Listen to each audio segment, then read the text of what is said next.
What's going on, guys? We're back here with another episode of the Factory Tour. I'm your host, Paul Patterson. I'm here with Chris Miles, a guest you know well, a good friend of mine, fellow analyst at Dynasty Football Factory. We're here to break down all the week 4 NFL Dynasty news, all of the reactions, that kind of stuff, at least the stuff that we can get to, in a reasonable amount of time. We're going to talk about some rookies. We're going to talk about adjusting course with your dynasty teams, whether you're trying to contend or tank and things just aren't going your way. And then we'll touch on some of the guys returning to the NFL field, hopefully soon: Cooper Kupp, Jonathan Taylor, Jameson Williams. So it should be an interesting show. Chris, how are you doing tonight? I'm doing great, Paul. Just hopefully you can help me out manage this off to a roller coaster start fantasy season. It's been a wild one. Well, I'm bringing you in here to help me out, so we might have this backwards, but we'll work our way through some of these things together. We'll start with some rookies. At this point in the season, 4 weeks in, we're starting to get an idea of who some of these rookies are. But on the other hand, there's still a lot that's undecided, right? This is only 4 games into their careers. And so I feel like with rookies especially, we get into these overreactions sometimes because we don't have any previous sample to fall back on. So whatever a player is doing now, we just have to assume like that's what they are, and they're going to either keep producing at an absurd level if you're thinking of someone like De'Von Achane, or they're just never going to earn targets, in the sense of somebody like Quentin Johnston. And that's not always the case, but there's obviously signal here in these games. So we're going to talk about a few of these rookies and just try to nail down where they really should be valued, where we should be panicking, where we should be, keeping our expectations in check. And we'll start right here with De'Von Achane, who obviously has just blown up the past 2 weeks. He had a 50-point game in week 3, and then he followed that up with a really impressive week 4 performance where he scored 2 touchdowns. He played 60% of the snaps, handled just under half of the running back opportunities for the Dolphins, but just continues to be outrageously efficient. He was used in the passing game, had 3 receptions, and he was kind of their preferred goal line and short yardage option, which you love to see with a rookie, especially one who's 190 pounds. So, Chris, how do you feel about Achane now after these back-to-back strong performances? Yeah, after week 3, I was still skeptical. It was, basically garbage time just against the Broncos defense. A lot of long, runs for him made it look really easy. But then when he followed it up week 4, I'm like, okay, this guy is actually the real deal. And I think he has to be in your top 12 running backs for Dynasty going forward. He's got the youth. He's in the perfect spot. I mean, if he can take over even more of this backfield, I mean, he's going to be a weekly RB1 for sure. Yeah, I mean, it seems to be trending that way. His usage is moving up over time. He's only 4 games into his career. His primary competition is 31-year-old Raheem Mostert. Jeff Wilson's coming back at some point, but he's certainly not an imposing player. People have speculated maybe he takes that goal line work away because he's a bigger guy, but ultimately, I think they know what they have in Achane. I think Mike Daniel's the perfect coach for him. Obviously, not breaking any news there. It's been said a lot of times before, but he's using him really, really well. Achane's doing really. He's amazing, but he's not the only one who should get credit for the type of efficiency that he's been putting up. I've also seen some kind of silly comments on Twitter. They're like, well, he can't keep this up on this volume. He's not going to average 11 yards per carry, and he's not going to score 2 touchdowns every game. Well, no, of course he's not going to do that. If he did that, then he'd be averaging 30 points per game because that's what he's scoring. We don't need him to score 30 points per game to be a top 12 or even a top 5 dynasty running back. If we get 20 points per game, then he's a top, 2 or 3 dynasty running back. Yes, he's going to regress. It's just how much is he going to regress, because he can regress in his efficiency and his scoring a good bit and still be putting up RB1 numbers as a rookie. I think he's 21 or he's 22 at the oldest. So he's in a great spot for Dynasty, and he's in an offense that should remain pretty stable moving forward. So I think the regression talk is kind of unnecessary. It doesn't really matter. Like, it's a foregone conclusion he's not going to score at this rate, and he can take some regression. He'll need his volume to come up a little bit from where it's currently at to probably maintain high-end RB1 production, but I think he's a guy you have to start every week now, right? It's hard, the question was like, okay, Achane or a first after his first big game. I think we're past that now. He's clearly worth more than a first. Um, so I guess my question for you is, where do you see him fitting into the dynasty running back landscape? You do rankings for DFF, and this is going to be one of those tough decisions. Do you have a good read on where he should be? Yeah, I just want to touch on the efficiency comments. Early in a rookie's year, obviously it's great if they get volume, but in the most case, what you're looking for is that efficiency. Because if they can splash that efficiency, then the coaches see that and then they get the volume later. And obviously, like the efficiency is not going to continue, but when we see how great he's doing on these limited touches, the volume's going to come, and Mhm. he's clearly a talented player. So when he gets that volume, he gets that, he gets more opportunities for the ball, and he's going to continue scoring fantasy points. So yeah, I think that Achane's been off to a great start, and I mean, right now he's a top 8 dynasty RB for me, and if he continues at, like you said, even a 16, 18 points per game pace, he could easily find himself in top 5, running Mhm. back 5, running back 4. Yeah, so let's talk about some of those running backs. If you say top 8, so I'm assuming he's 8 for you right now? Yeah, I like him at 8. Okay. So we obviously have Bijan Robinson at the top. And then I think Christian McCaffrey's kind of pushed himself back into that RB2 spot. Just outrageous production compared to the field. And the Yep, guys I agree. behind him have just not lived up to expectations so far. So I think you've got Bijan CMC, and then Brees Hall and Jahmyr Gibbs would be the next two guys on the list for me. Obviously, both have been disappointing in their own right. Hall coming back from that knee injury. I think he's going to be fine. I think he's going to bounce back, but he's just in a bad offense, still recovering from an injury. He's not a guy you really want to start. I played Adam Thielen over him last week in a league without hesitation, and then it ended up being the right decision. I was hoping that I would be wrong and he would, blow up on my bench, but he's just not getting the volume. And then Gibbs, we'll talk about him next. But he hasn't gotten the type of workload that people were hoping, so he's kind of slipping a little bit. So you have those four guys ahead of him, and then I'm guessing Jonathan Taylor also ahead of him, who hopefully will be returning this week or sometime soon. And then after that, I think after that, it becomes an interesting discussion. I would have those five ahead. Next for me would be Kenneth Walker and Travis Etienne in some order. Pretty close for me, those two guys. And that's, let's see, 1, 2, 3, 4, 5, 6, 7. Are those the 7 names that are ahead of him for you? Uh, yeah, those. So for me, it goes those top 5: Bijan, CMC, Hall, Taylor, Gibbs, and then I think I go ETN, Pollard, Achane. Okay.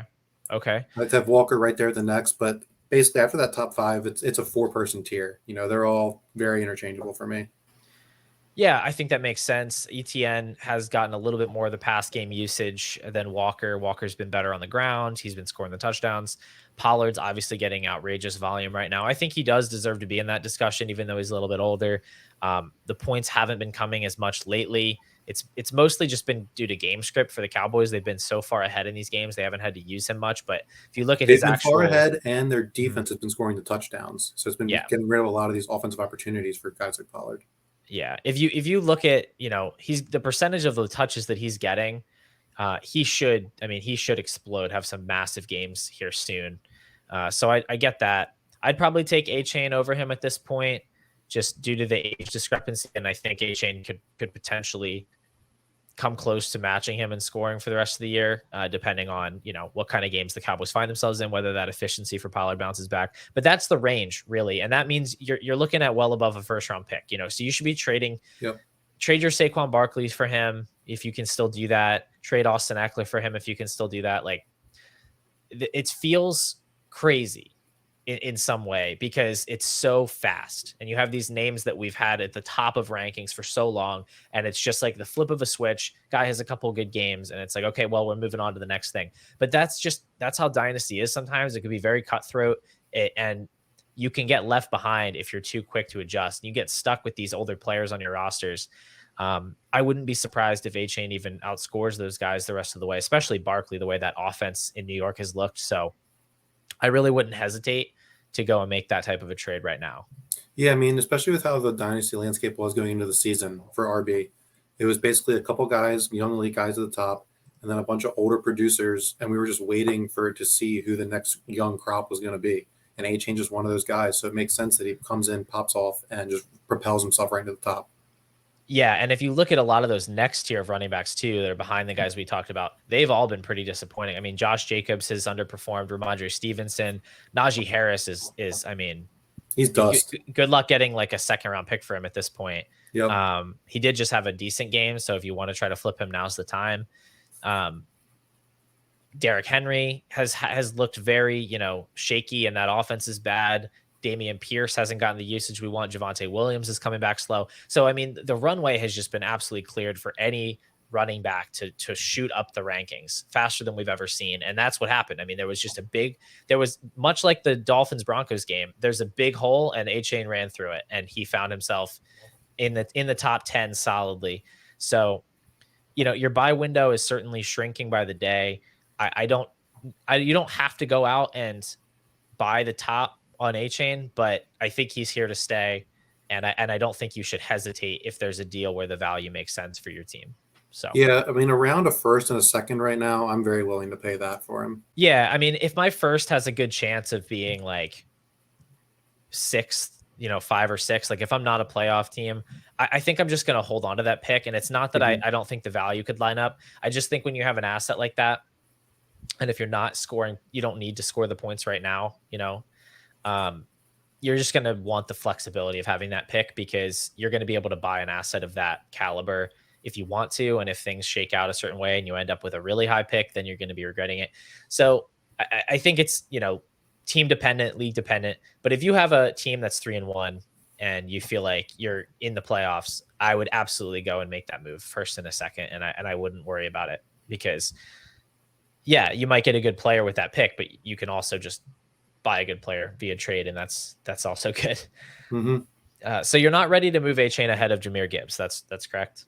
Yeah, no, not yet. I would need to see a lot more of Achane being very good and more of Gibbs underwhelming. I agree. I think there is a segment of the Dynasty community that would make that swap. Like if we put up a poll on Twitter, especially, right after the week 4 games where Gibbs again was kind of underwhelming, Achane did really well, where that would be the sentiment, because it's very much like, what have you done for me lately? And like I said, our priors on these rookies are being challenged with every passing week, where it feels like, okay, this is what they are. This is what they're going to be. I'm still taking Gibbs. He was still the superior prospect. He was an incredible receiving prospect. Achane is a good receiver, but he's not the kind of guy you should ever be projecting for like 90 targets. Whereas with Jahmyr Gibbs, that's very much on the table. And he still has that first round draft capital in his back pocket. That is an incredibly strong signal for rookie running backs.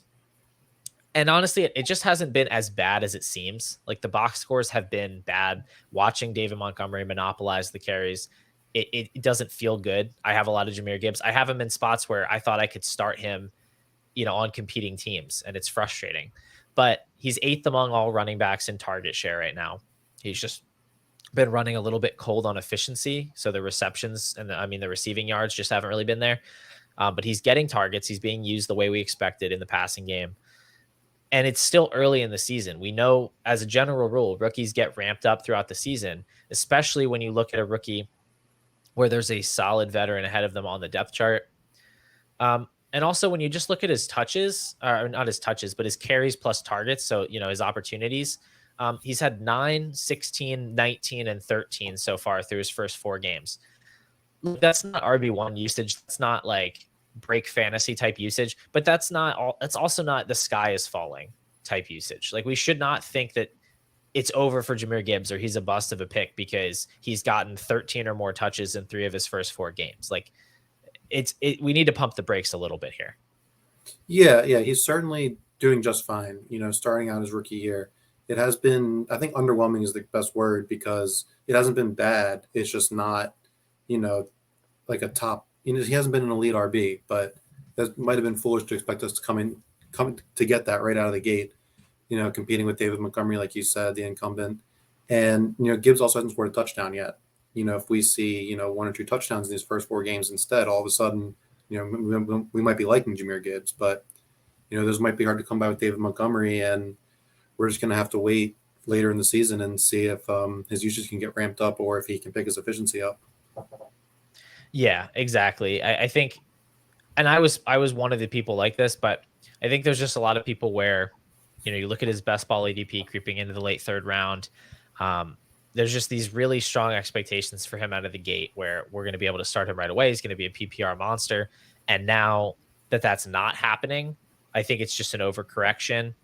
And if we had more reasonable expectations, like we did with somebody like De'Von Achane, this usage would seem fine. And it's just that we got out over our skis.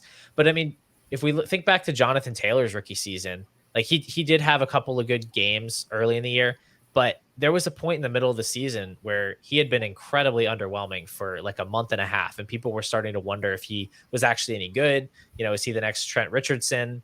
A lot of things were said about Jonathan Taylor that were very quickly swept under the rug when he ended the year on an absolute tear. So I think we're just really quick to write these players off, and it's a long rookie season. And I would be buying Gibbs if there's an opening.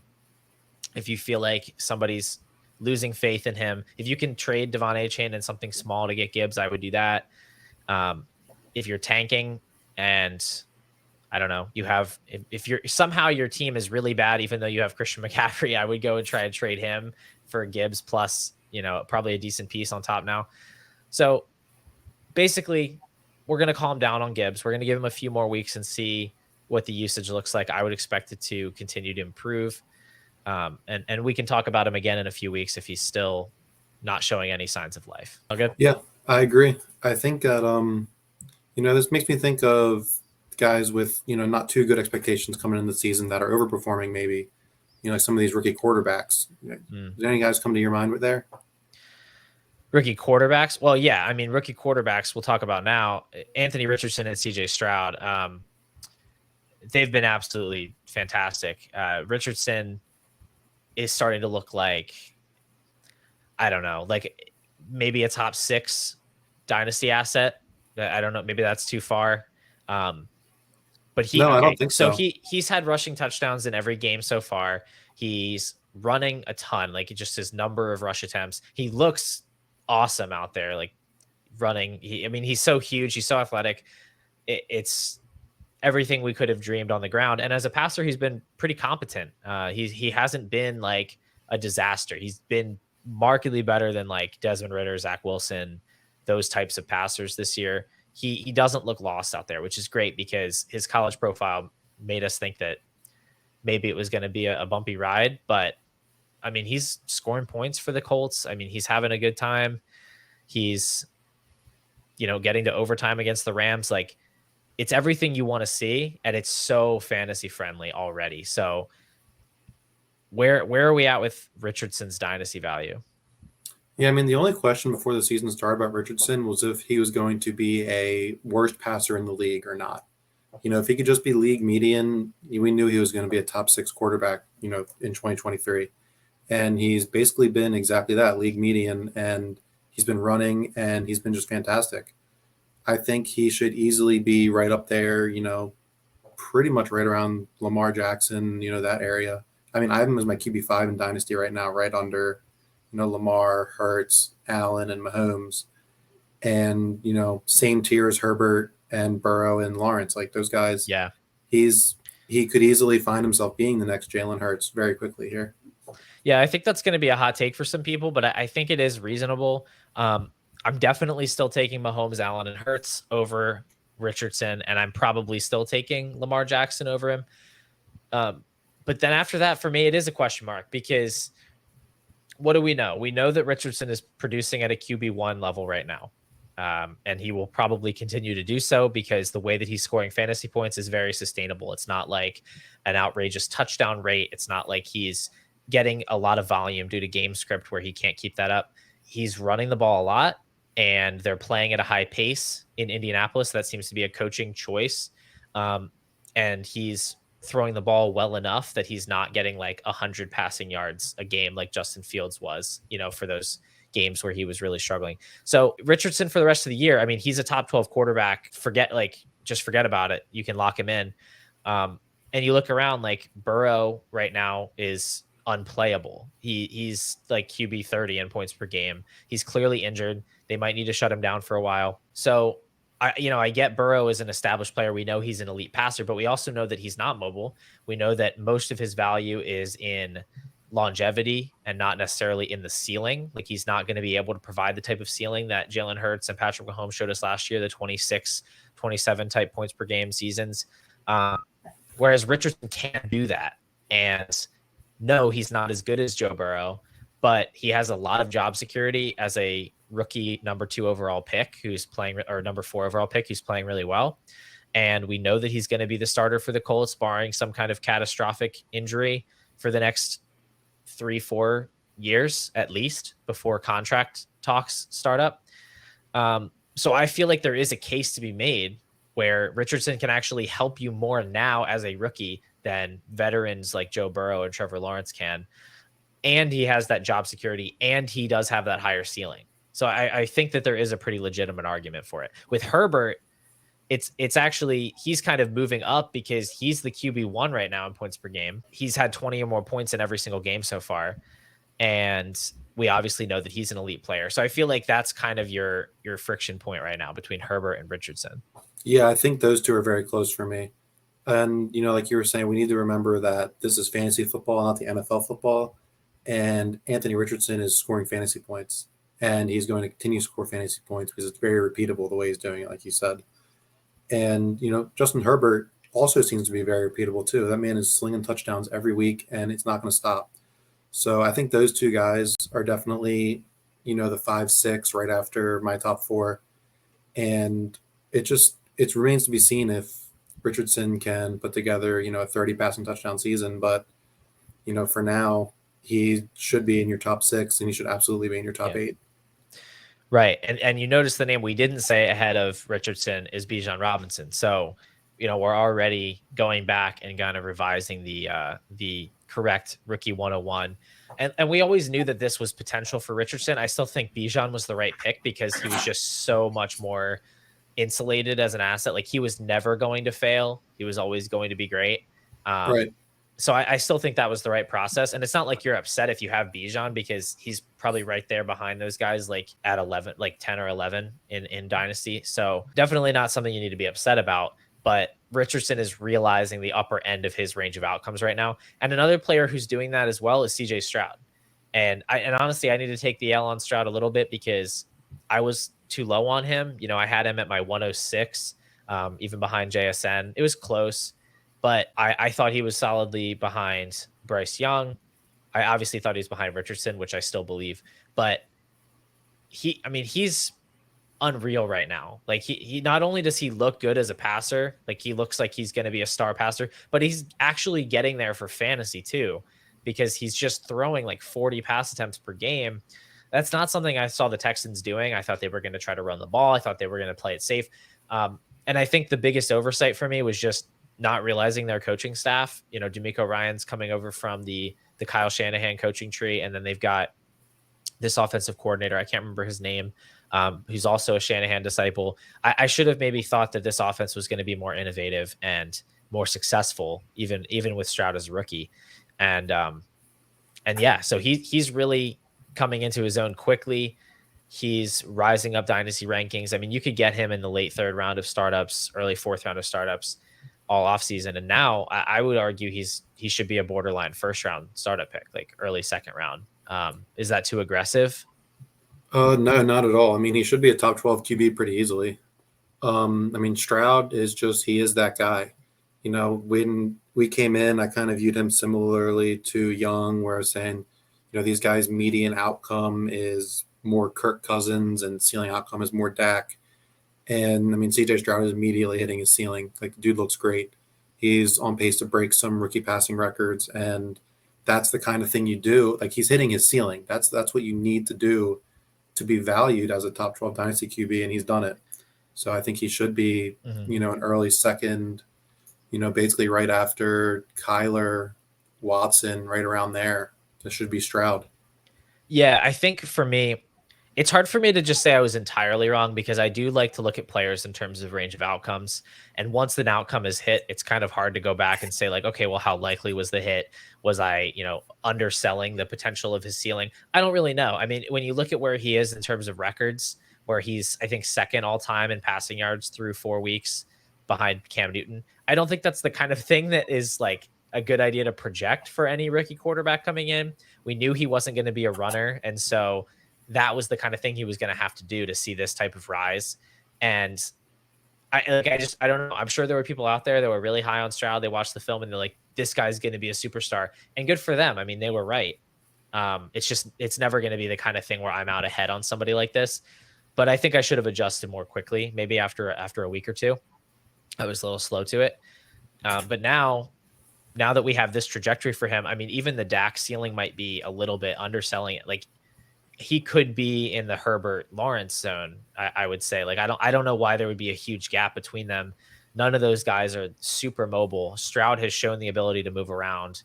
I think he almost ran for a touchdown this past week. He got down at like the 1 inch line, showing a little bit of like, I don't know, early career Dak type of mobility near the goal line, or like Trevor Lawrence near the goal line, where he's competent. He's not looking to run first, but he can take that space when it's there. He's athletic enough.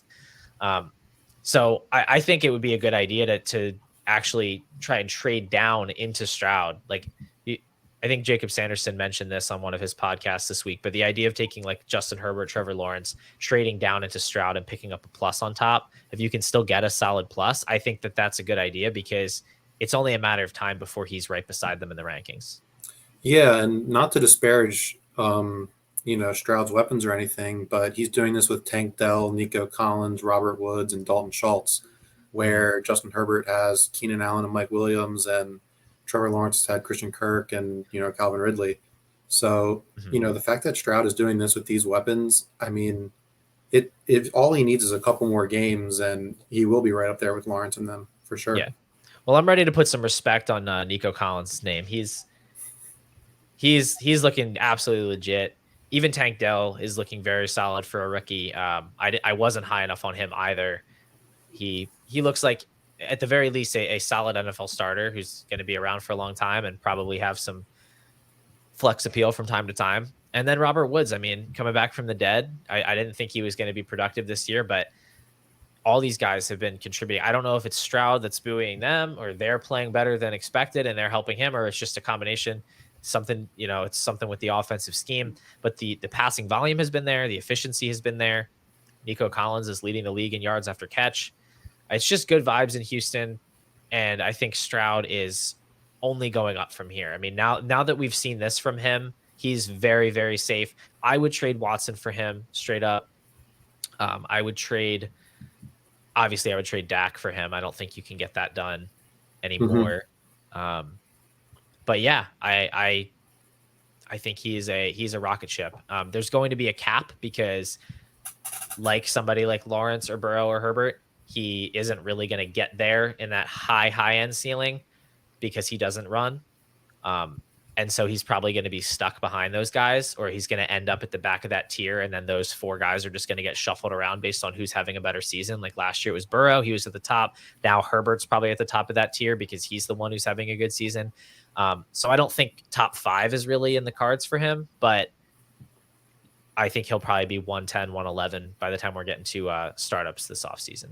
Yeah, the big distinction for him is that he is just solidly above the Kirk Cousins tier of quarterbacks already. And that was a big hurdle for him to get over. So it's good for him. It's good value. Yeah, one quarterback who hasn't really jumped that hurdle yet, in fact, just lost to Kirk Cousins this past weekend, is Bryce Young. So rough scene for Panthers fans. They traded a whole bunch to get up into the 101, and then they passed on 2 seemingly better quarterbacks to select Bryce Young. If I was a Panthers fan, I would be feeling pretty bad right now. But in my opinion, Bryce Young is a buy right now. It's far too early to start panicking about him.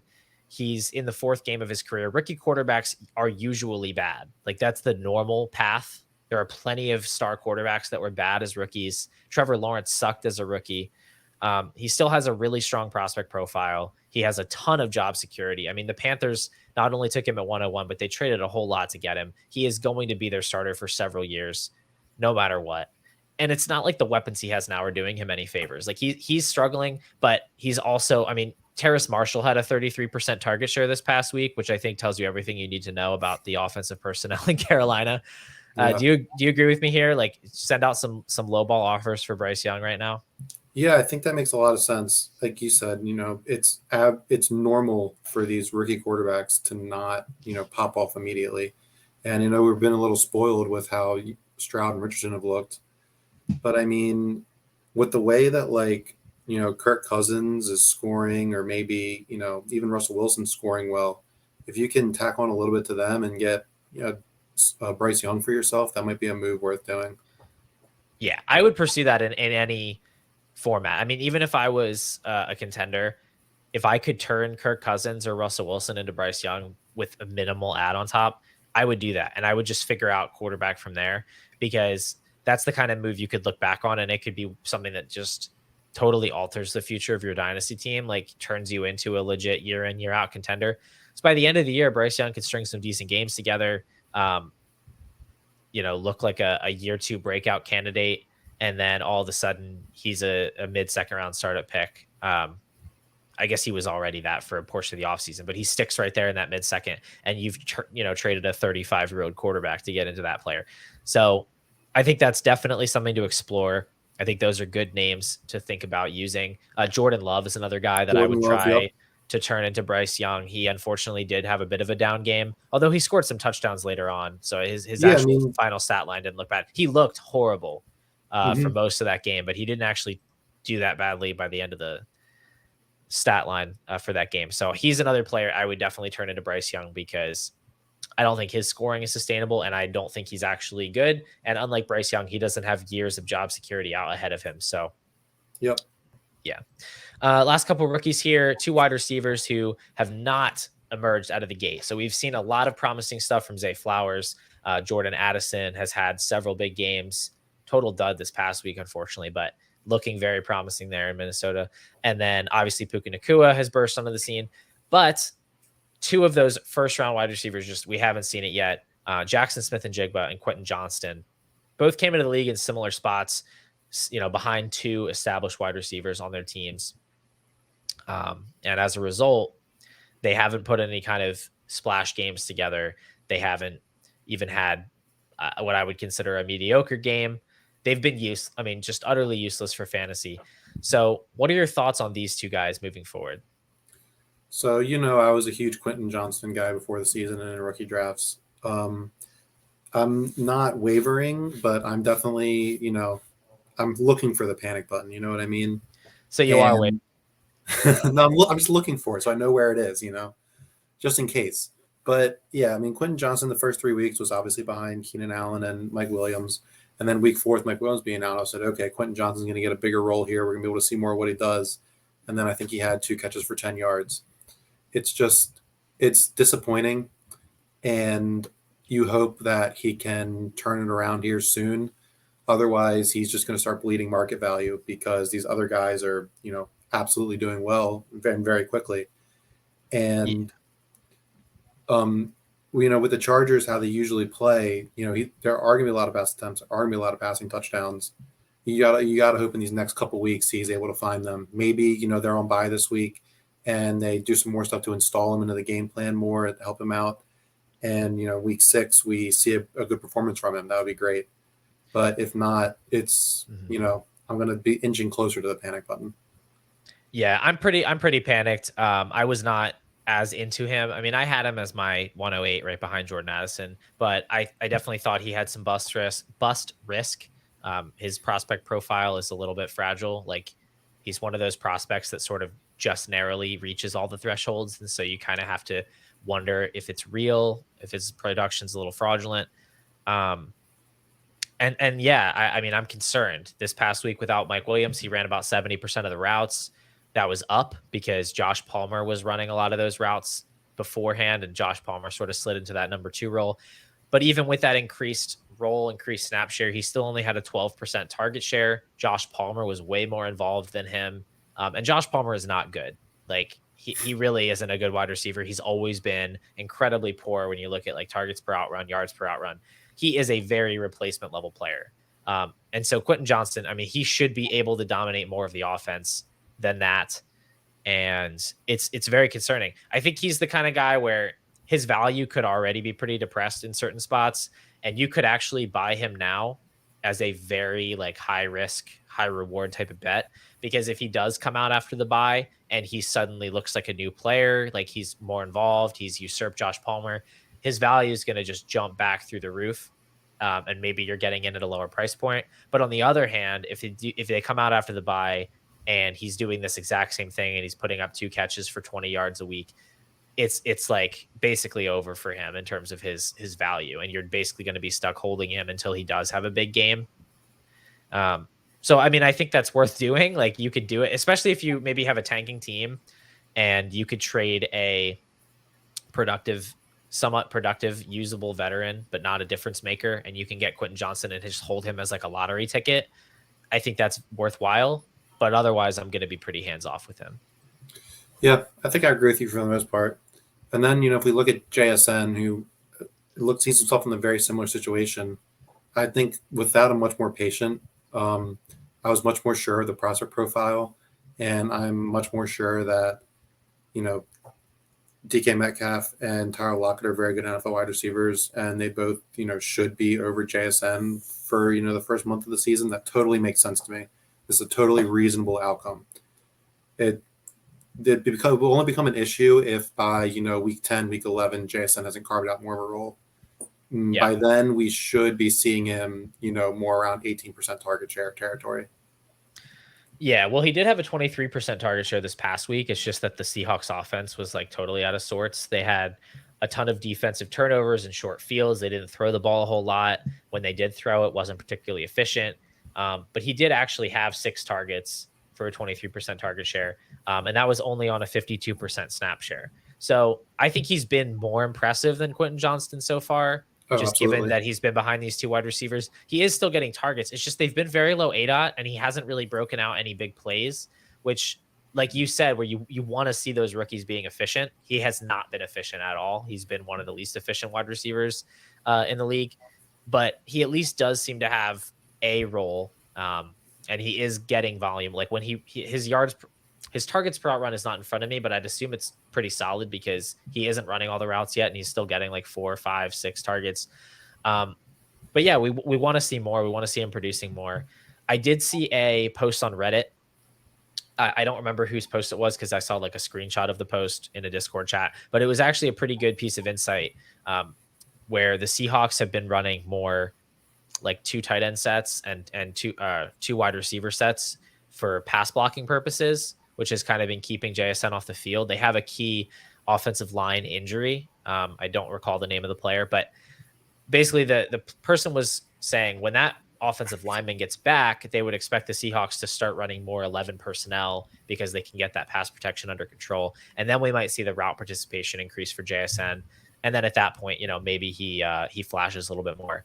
But he's definitely somebody I'm less worried about. Like you said, I liked his prospect profile a good bit, and definitely someone I'm targeting as a buy across my leagues right now. Yeah, I agree. I think that we need to, keep interested in our studs. That's for sure.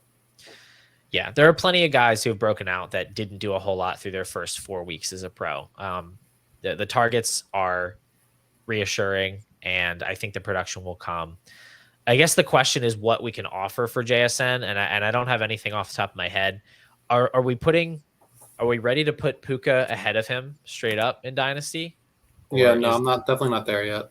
No, I'm right on the verge. I'm not gonna lie to you. Like I am right there on the edge. I'm not sure if I could bring myself to send Puka to get JSN right now. That just feels like one of those things where you could look back and just feel so stupid about it. But I would be trying to buy JSN for something else.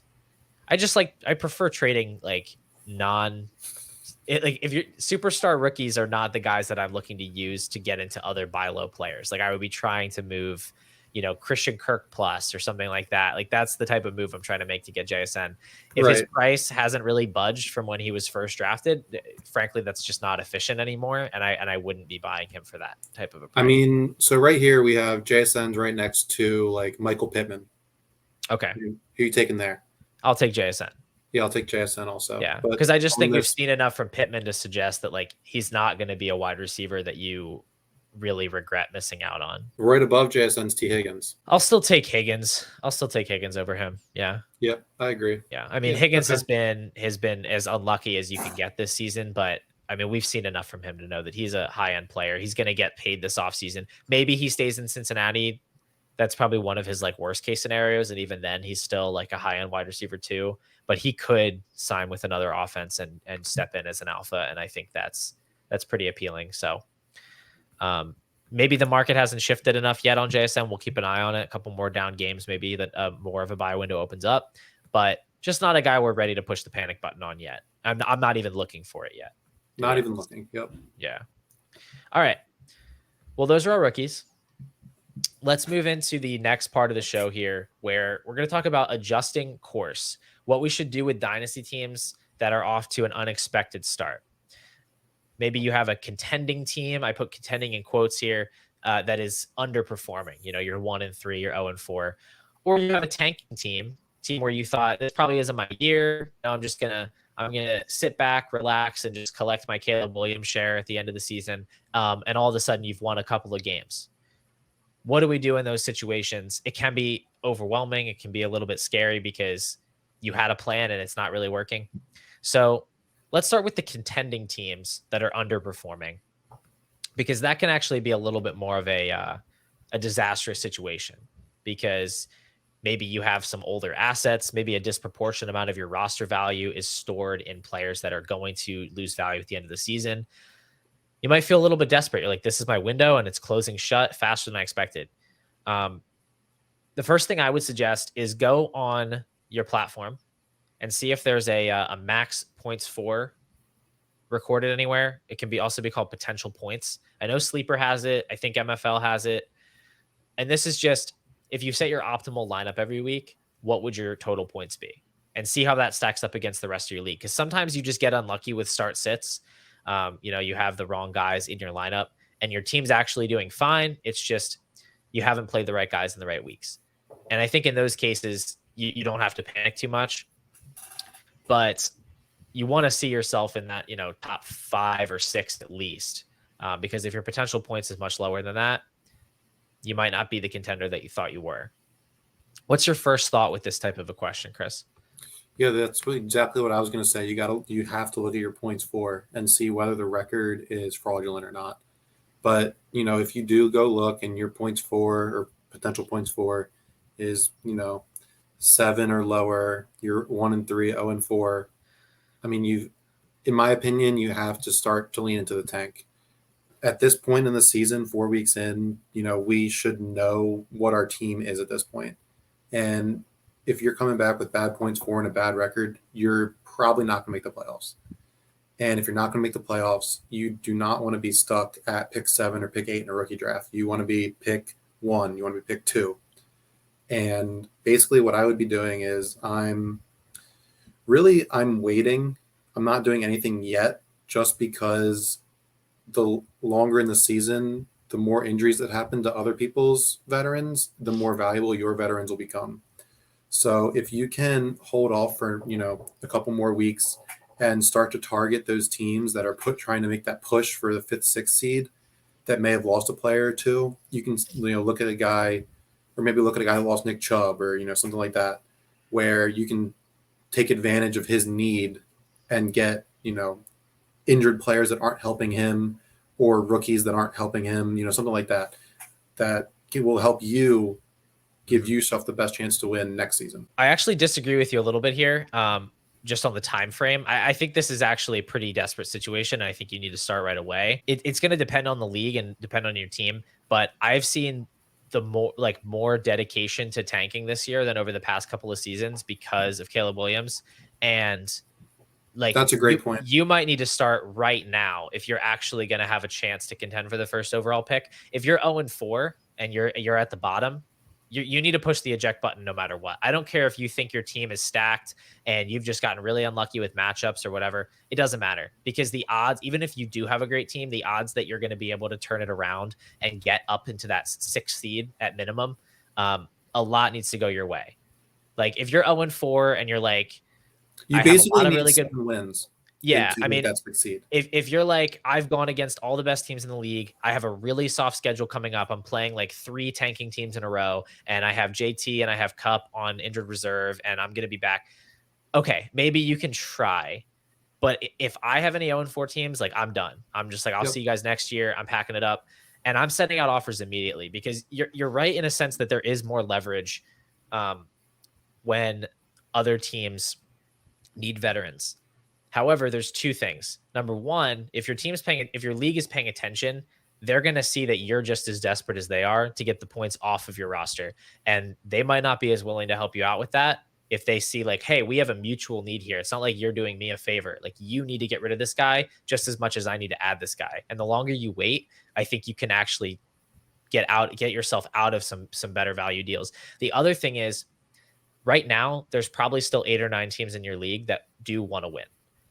If you wait a few weeks, that might be 6. It might be 5. Like teams dip out if they don't think they're going to make the playoffs. Even if they are going to make the playoffs and they think they don't have a shot because there's a couple of front running teams. I've seen teams go into the 6th seed that like have already sold a bunch of their players for picks. And they're like, it's not my year. So the longer you wait, the less potential trade partners you might have. So No, what I'd be those all make a lot of sense. Those are good points. I agree with that.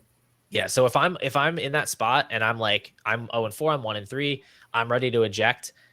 I'm going really aggressively to all the managers in my league that I think could be interested in the players that I have, and I'm trying to get their first round picks. That's my first goal. I want their first round picks. If they don't want to trade their pick, I want their 25 first. That's a thing you can do sometimes where teams are kind of, especially teams that aren't sure yet whether they're legit for this year. They might be willing to buy a competing piece and trade their 25-1 because they're like, well, I'm holding on to my flexibility for this year. And who cares about next year? It's so far away. But those can end up being the teams that just kind of collapse in on themselves. And then you end up with a really early pick the next year. So I would be going after first. But other than that, I mean, you go trade for like Kyler Murray. You go trade for some underperformers like Breece Hall, Garrett Wilson, guys like that, young players that are in bad situations right now where you can see light at the end of the tunnel. Are there some other targets that I'm missing here? Yeah, I think maybe like T. Higgins, Garrett Wilson, Kyler Murray, obviously, and then the Falcons, Drake London, Kyle Yeah, Pitts. always Kyle Pitts. Just keep buying him. He'll never produce any points, but the lineup screenshots will look nice in April. Yeah, Um, but I think the point here remains is that if we went into the season contending and we now find ourselves 1-3 and worse, we are not buying points. That is not Yeah. the correct thing to do. You cannot fix the ship. It's sinking. You got to let it sink. I think that's the biggest point here. We are not trying to Yeah. buy points to fix it. The biggest mistake that I see happen in dynasty leagues is where you have that team where you've kind of gone all in. You have Devontae Adams and you have Christian McCaffrey, and somehow you're still losing games and you're 1-3, and you think, I need to do something right now because these players are going to lose value and I need to win the league. And you go ship off your first round pick for some other piece that you can play. And then you still don't make the playoffs and you've given up, a top 5 or 6 rookie pick for basically nothing. That's how you end up with a team that's in a hole for years. So you don't want to panic. You can still trade those veteran guys for legitimate returns right now, and that's what you should be trying to do. You can't. It sucks. Like if you think you were going to win your league and now all of a sudden you're tanking, but that's just the nature of dynasty. Sometimes you have to go with the flow, and if it's not your year, it's not your year. I have teams like that, but I also have other teams where it's the opposite. I have other teams where I thought I was going to be out of it. I thought that I was going to have to sell everything off. And then, you hit on a Puka Nacua, you hit on a Kyron Williams, you get some spot starts out of, Jerome Ford, and all of a sudden you're off to the races. It happens. So let's turn it over to the other side here. Tanking teams, your teams that you thought were out of the running that are overperforming. What are your thoughts there? And, again, I'm just going to say you got to lean into it. Even if we're coming in with, let's say you got a bunch of rookie picks stocked up for future years. But if you come in and find yourself 3-1, first of all, got to check points for, make sure it's a legitimate 3-1 and you're not, beating bad teams. But if you are, legitimate 3-1 team scoring a lot of points, I mean, I think it's a good time to try and take some of that excess future value and buy points this year and just solidify the rest of your roster. Because, Mhm. you know, if a lot of your value is in the future, but you're scoring points now, you can kind of balance that mix more towards the middle, get rid of some of the future value to get more points now. Mhm. And then you honestly have a great chance to win this year. And then you're still maintaining yourself later. And Yeah. that's how you build a good dynasty, by getting that balance in the middle. Yeah, you don't want to look a gift horse in the mouth, right? Like if you've come off to a full start, even if you didn't expect it, the last thing you want to do is say like, no, I'm still gonna tank and I'm just gonna compile value for the future because like the reason we tank is so that we can eventually make the playoffs and win the championship. So if it already looks like that's happening, you don't want to just give that up. Like I was talking to a league mate this past week. I was trying to make a deal with him. Um, I was actually trying to make a deal where I sold Herbert to him to get Stroud plus because I'm tanking. And I was like, cool. Well, I think Stroud's going to be, up around Herbert this time next year. I'll see if I can grab like a Puka Nakua, maybe a 25 first. If I can, if I can't, maybe something smaller. Um, but he was like, I don't know. I'm still like, I'm really trying to sell off my pieces. Like, I'm not trying to win this year. And I'm looking at him like, okay, you're 3-0. This was before week 4. Like, you're 3-0 right now. Um, there are 4 other teams in this league that are tanking that you like literally have no chance of catching. Like, you're not going to get ahead of them in the rookie draft. So you're going Right. to pass up on a 3-0 start to get what, the 5th overall pick in the rookie draft? Is that slight bump in EV worth giving up a playoff run? It's not, because at the end of the day, like once you get into the playoffs, anything can happen. You can win a couple of weeks, you can get some money. And at the end of the day, we're trying to win money in these leagues. So you don't want to be like that. You don't want to be perpetually pushing things out into the future. When you have that opportunity, you hit on some late round guys. Don't be afraid to turn some of that future value into present value. Like you said, you can trade an extra first round pick away and grab a starter. You can try to upgrade into veterans. You can try to trade an up and coming player for an established veteran. I made a deal that sold Kyle Pitts away on a team where I'm doing better than I thought. I paid a little bit of extra to turn Kyle Pitts into Mark Andrews. And it was probably a slight market loss. Like I probably overpaid a little bit, but it's worth it for me if I can get into the playoffs and now I have Mark Andrews, who's a top 3 tight end in points per game, and I don't have to play Kyle Pitts. That's worth it because that could yield me some actual tangible winnings this season. Yeah, I mean, it reminds me of this league that I had where the startup was before 2020, and I tanked the startup with the goal of competing in 2022. And the 2021 draft was just super nice to me. I had, Ja'Marr Chase, Jalen Waddle, Trevor Lawrence. I had a bunch of players that I was starting. I started off the season 2-0, like third in points for in the league. And I leaned into it and I sold, some 22 picks and, other rookies for points. And I ended up winning the championship that year. So it's just like you said, if it comes to you and you're 3-0, you should just lean into that. It's hard to be 3-0. Teams Yeah. compete and they plan to compete and they don't even go 3-0. Like it's just, if it comes to you, take it.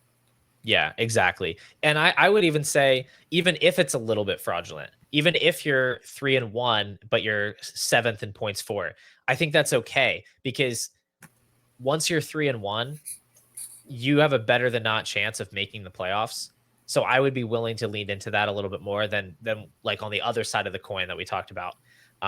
It's really hard to get out of that 0-4 hole and get into the playoffs. But you're kind of coasting at this point. If you're 3-1, I would be more willing, even if my team's slightly fraudulent, to try and buy those points, because you can turn 7th in points for into 4th or 5th, and then all of a sudden you have a legitimate chance. You just, as long as you have a good amount of roster value, it's okay to turn some of that into current year production. Like, roster value is not the only thing that matters. It's a combination of 2 things. It's production and value. And so you want to be above average in your league in value as much as you can be, but you don't have to be like first in value if it means you have to be 12th in production. Like, you can be 4th in value if that means that you get to, in this current year, jump up and be 4th or 5th in production as well, and that way you can compete this year and still have a window for the next year, rather than being all in or all out. Yeah, and I kind of glossed over this earlier, but a 7-win mark. So basically, there was a chart going around on Twitter. It was your like percent chance to make the playoffs based on the number of wins you had, and it was like 6 wins, you have a 40% chance to make the playoffs in any given league, and then 7 wins, you have like a 70% chance. So it's a huge jump there. And then obviously 8 wins was like 85%. It just continues to go up. But Hmm. if you can reach 7 wins, you have a good chance to make the playoffs in your league. And if you start 3-1, you only need 4 more wins at that point. You have Right. basically 10 weeks to get 4 wins, and then you're going to be a playoff team. So Yeah. it's just you just got to take what you're given. If you can go 500 the rest of the year, you're almost a lock. Right. So that's what you want to keep in mind when you make those decisions. The other thing to keep in mind is if you're 3-1, I can almost guarantee you are not getting Caleb Williams at this point. Like it just isn't going to happen. There is a team in your league, whether they did it on purpose or not, that absolutely sucks. That has won no games, and they are not going to be winning 3 games this year. And if it's on max points for whatever, either way, they're not going to be beating you. And you're not going to score fewer points than them. I will say it's easier to make up that ground if it's on max points because some teams don't really tank all the way, and they'll keep like Garrett Wilson and they'll keep Trevor Lawrence on their team. If you really, really want to tank, then you get every player off your team. And like I have a league where I literally have Jalen Hurts and Lamar Jackson and no one else. Like I'm starting And De'Von Achane. nothing. I'm literally, yeah. Well, now I have De'Von Achane because I was forced to promote him off my taxi squad via a very obscure rule. Anyway, I'm literally starting Zach Pascal and Josiah DeGuara and like literal nobodies that are going to score 0 points because I'm trying to get to the bottom and I'm trying to get Caleb Williams, and that's what it takes. I might have to sell one of my quarterbacks. Like we'll see. I'm not opposed to it. I might do it because the difference between the 101 and the 102 this year is going to be substantial. Caleb Williams is probably going to come into the league as like a top 8 startup pick. So it's just something to be cognizant of. What are your actual ranges of outcomes in terms of rookie picks?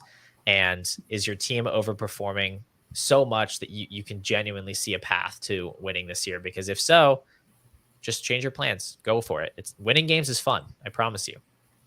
Yeah, I actually have a league too where it's a start 2 wide receiver league, and I roster 2 wide receivers on my team, and that's it. And it's Drake London and Demarcus Robinson. That's all I got. Yeah. And I will be the 1.01 next year. Like there's no doubt. Sometimes that's all it takes. I had to trade. I have a league I'm tanking right now where I promise you there are leagues I'm not tanking. I'm just in a lot of leagues. So there are a few that I'm tanking.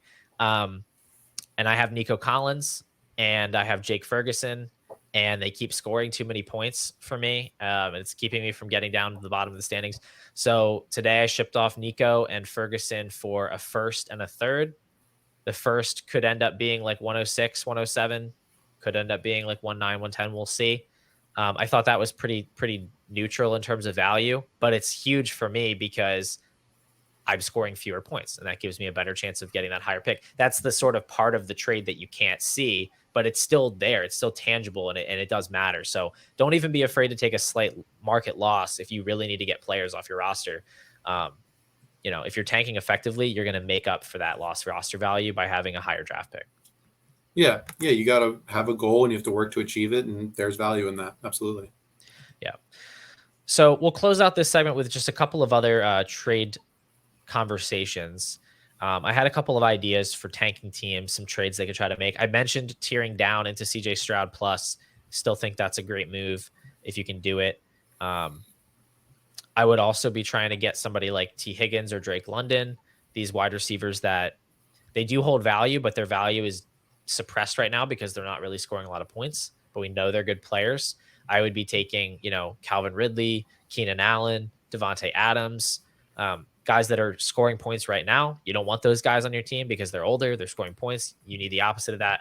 Try to turn them into T. Higgins, Drake London. Maybe you can even get a plus on top.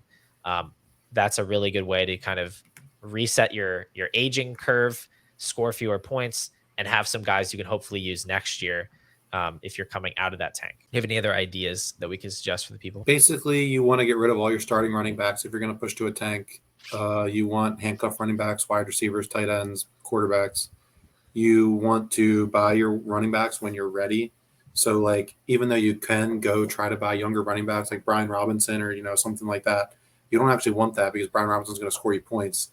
And by the time you're ready to score points, Brian Robinson might not be able to help you. So while, yes, they're young players, you don't want to target them because of the position they play. Yeah, please don't buy Brian Robinson if you're tanking. I don't even think I would buy Brian Robinson if I was competing, to be honest with you. But yeah, don't fall into the trap of trying to buy young players. The first thing you want to get is picks. The second thing That's you true want to too. get, the second thing you want to get would be rookies. The last thing you really want to go out and try to get when you're tanking is young players that haven't broken out yet. You don't want to go and try to buy like George Pickens. You don't want to go buy Jordan Love. You don't want to go and buy these guys because number one, they can score points. You don't want that. Number two, their value is pretty fragile because you're still kind of banking on something that hasn't happened yet. They can get hurt. They can underperform. Draft picks don't do that. They don't get hurt. They don't underperform. They don't lose value. They only gain it. So if you go and trade for these unproven players, you're not just turning old production into currency. You're turning an old player into more of like a wild card. And I said that was reasonable to do with somebody like Quentin Johnston. Again, that's because he's a rookie. It doesn't take a lot for him, for his value to just shoot up. And he does have a little bit of flexibility because he's a rookie. But I would not be trying to get into like second or third year players that haven't popped yet and trying to make that bet. It's just it doesn't always work out. So it can be pretty risky to do. Yeah, and then you want to look at your actual league, and you want to find your competing teams and buy their players that aren't doing anything, and you want to go to the bottom of the leaderboards and buy their studs. So it's just really, you got to go to each team and figure out, if I was this team, what would I be looking to do?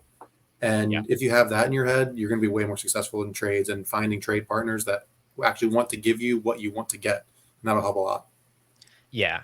That's where you want to go to those teams at the top, like you said, and see what they have that they don't need, and if they have a hole, right? Like if they can trade, if they have JSN and they're the number one seed, like maybe they're willing to part with him to upgrade another position, and you can like take a downgrade at quarterback and get JSN, and they get Trevor Lawrence. I don't know, something like that, or you get their first round pick and JSN, and you give them like Tyreek Hill or something like that, and Right. everybody wins, right? Everybody wins because they get to strengthen their team for this season.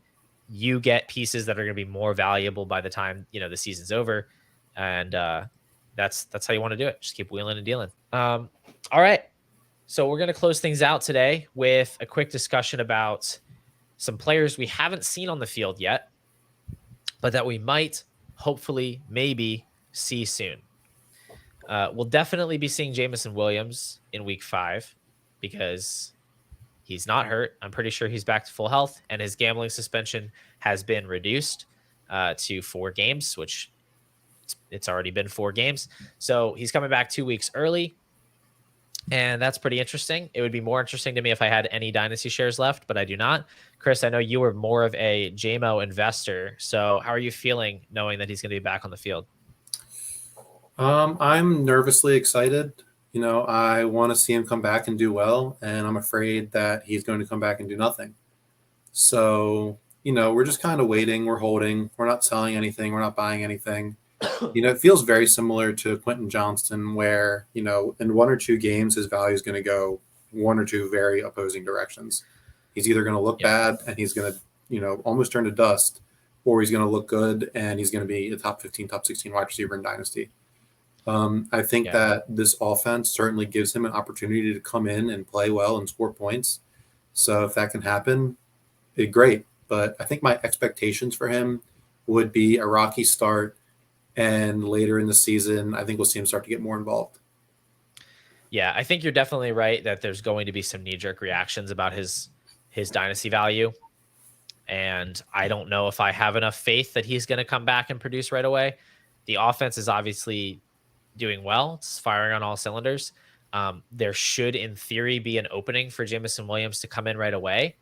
But if he comes back and he doesn't immediately usurp Josh Reynolds for those 2 wide receiver snaps, yeah, people are going to be worried. And I think they should be worried because, to be honest, what we've seen from Josh Reynolds throughout his career is very Josh Palmer-esque. Apparently, if you're a wide receiver named Josh, you're just pretty average. And don't tell that to Josh Gordon. But if Jameson Williams comes back and he isn't getting those snaps, people are going to be concerned because Josh Reynolds should not be a massive obstacle. They should have been ramping him up this whole time, ready to deploy him. And he's not a rookie anymore. He doesn't have the insulation of a rookie. People are going to react no matter what he does. So, maybe in a couple weeks, he'll be back and not doing a whole lot. And we'll have to have the discussion. Is it time to buy Jameson Williams? And I'll probably be too scared to do it, but I'm definitely not going to buy him right now. I'm just going to let other people figure that out. Yeah. Yeah. I think if he doesn't do well right away, there's going to be a great buy window. I mean, you could probably have gotten him for a second before the season started. I don't know if you can right now, but you could probably get him for a late second in 2 weeks if he has 2 poor games. Yeah, and that's when I'd be interested because he's still going to have the draft capital. He's still going to have some interesting aspects to his profile. But like if I'm giving up something consequential, I know he's not going to be the number one. Like he's not surpassing Amon-Ra St. Brown. Right. He's a stud. So like, do I really want to give up something valuable for a highly volatile asset? And the best case scenario is that he's the wide receiver 2 for Jared Goff. Like I don't know if that's really a prudent move, even if it could pay off quickly. If he has a big touchdown in his first game back, that you're going to realize some gains there, and you could even flip him for a profit quickly. But it can be tough to time the market like that. And I think this is just one of those guys that I'm going to be okay missing out on if he comes back and smashes right away. Man, the New Jersey accent hit hard on that Jared Goff. Did I say Gaff? Yeah. Oh gosh, that's concerning. I'm going to listen back to that. But let's move on to these next 2 guys, Cooper Kupp and Jonathan Taylor, who may be coming back from injury this week.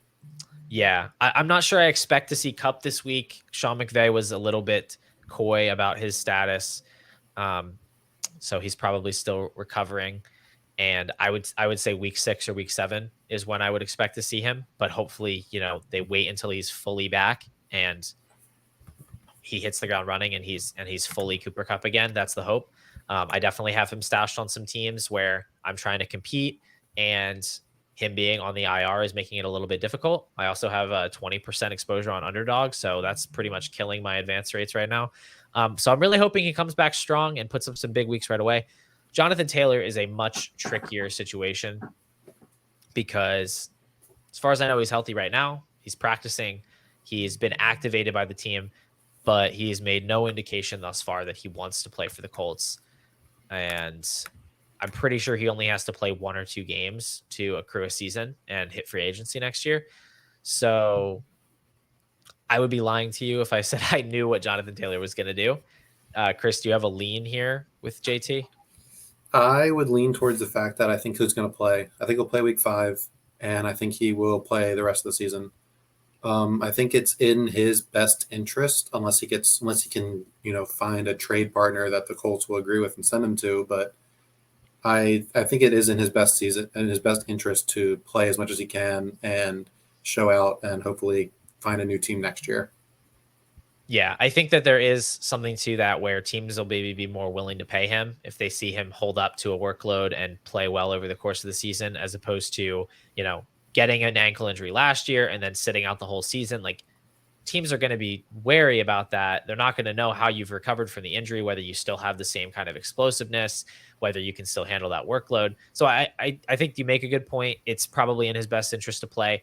The big concern would be, does he pick up a minor injury after a couple of weeks and then sit out, right? Does he get a toe injury or whatever? That's going to be a risk. But with the way the dynasty running back landscape looks right now, I think that's a risk I'm willing to take on, because you want guys that are capable of scoring a lot of points. And Jonathan Taylor is one of those guys that's also still young, which puts him in a pretty unique spot to be very, very valuable. He could be the RB3 in dynasty by this time next week if he comes back and puts up 25 fantasy points. Like, it'll be just like that. Yeah, I mean, if Jonathan Taylor comes back and, plays well for a couple weeks with that concern of him potentially, picking up a small injury and missing the rest of the season, I mean, are you going to try and sell him for another productive young running back and, maybe some extra value on top? Like, if Taylor comes back and plays well for 2 weeks, maybe you could sell him for ETN plus or Breece Hall plus or Achane plus, Gibbs plus even. I mean, Yeah, if you can do that and get a decent piece on top, I think that would be smart. But on the other side of the coin, like if you can buy into him now before he's back, and then he does come back. I mean, we've seen Zach Moss over the past couple of weeks. He is not anything special at running back, and he is just smashing for fantasy. Oh, Jonathan Taylor is going to smash when he gets back with this Anthony Yeah, Richardson but led that's the thing, offense. because there was concern, even from me, whether this offense was going to be fantasy friendly for him. Because is the passing volume going to be there? Is the offense going to be able to actually move down the field? Is Richardson going to steal all the goal line work? I mean, Zach Moss has been in a very fantasy friendly role. He's playing all the snaps. He's getting some targets. He's been able to score touchdowns. JT is just going to take that to another level and be even more efficient. So we're talking, like, if he does come back and play the rest of the year, he could easily be a top 3 running back the rest of the year in terms of points. And that is a huge boost to any team. Yeah, I think, we need to remember in fantasy football, you need league breaking upside to win. I think if Jonathan Taylor comes back and looks good, you have to hold on to him. Yeah. Unless you're going to get, obviously some good overpay. I think that he's a guy that, like you said, he's young, he's proven elite. He could be here to stay if he plays the rest of the season. I think that he's worth keeping. And I think your realistic worst case scenario is that he does end up sitting out, and then he goes to a new team next year, and he's still 25 and he's still an elite talent, and then you get his points then. So I feel like it's like a pretty high floor investment. Like maybe you invest in him now and he doesn't give you anything the rest of the year, and that sucks. But it's not like you're losing everything. It's not like a Jameson Williams or Quentin Johnston where it could just be lights out. He's going to be like a second round redraft pick next year, and you're going to get those points at some point. So I think he's a strong buy, and I would just keep firing out offers, see what you can get, see what you can get him for. Chris, any other thoughts before we end the show? My only real thoughts are that I wish I reacted sooner to these great rookie performances earlier in the season. I, was kind of scoffing at Puka for a second after week 1, and obviously looking back, should have done that. And, I think that when these guys have good performances in the league, we need to take notice of it. And especially when they've been as ridiculous as Puka was and ridiculous as De'Von Achane was, it's I needed to be quicker to react. Yeah, I think that's a good call. I was able to get some shares of those guys before they hit their ceilings, but I wasn't quick on Stroud. I wasn't as quick as I would have liked to be on some of those guys too. I'm trying to think if there's an example on the other side of this, like one of these blow up performances that doesn't end up being real. Like people point to Travis Fulgham, but that's not a rookie. Like he was in his second season. He had done a whole lot of nothing leading up to that. And I just don't think that's a really a good comp. For the most part, when we see rookies come out and break onto the scene right away, they are for real. And I think that's something that we need to learn moving forward. I'm guessing a lot of the dynasty landscape is going to learn that. And so you might see some of those discounts disappear in future seasons when we get these early performers, but still something to keep an eye on and try to just be ahead of the curve, and don't be afraid to overreact a little bit. Yeah. So it's a good one. I agree. All right. Well, that's going to do it for us today here on the Factory Tour. You can follow me on Twitter at Paul_DFF. Obviously, you want to go ahead and follow Chris on Twitter at ChrisMiles1017. He does still have more followers than me, which makes me kind of mad. So maybe don't follow him and just tell people to follow me instead. You can also check out all our work over at Dynasty Football Factory. Chris actually writes articles from time to time, which I rarely seem to do anymore. You can find his stuff there. We've got some great in-season content going on right now. We've got, your buy sells, your start sits, all that good stuff for redraft, and also dynasty reactions throughout the year. You can get access to the dynasty rankings too, and our Discord community where we go ahead and talk about trade offers. We talk about who to start. Sometimes people drop betting advice in there too. It's a good time. So it's all worthwhile. Go to dynastyfootballfactory.com. Otherwise, just support the podcast. If that's really what you want to do, you can go follow on Spotify, you can follow on Apple, subscribe to the YouTube channel, and leave a comment, like all that good stuff. I appreciate you guys tuning in. I appreciate any feedback on the show. And I appreciate Chris for coming on, talking to me about week 4. So hope you guys have a great week of fantasy. Hope your teams win. Hope you can get some trades done, maybe get a little bit closer to Caleb Williams or a little bit closer to a fantasy championship. And I will talk to you guys next week.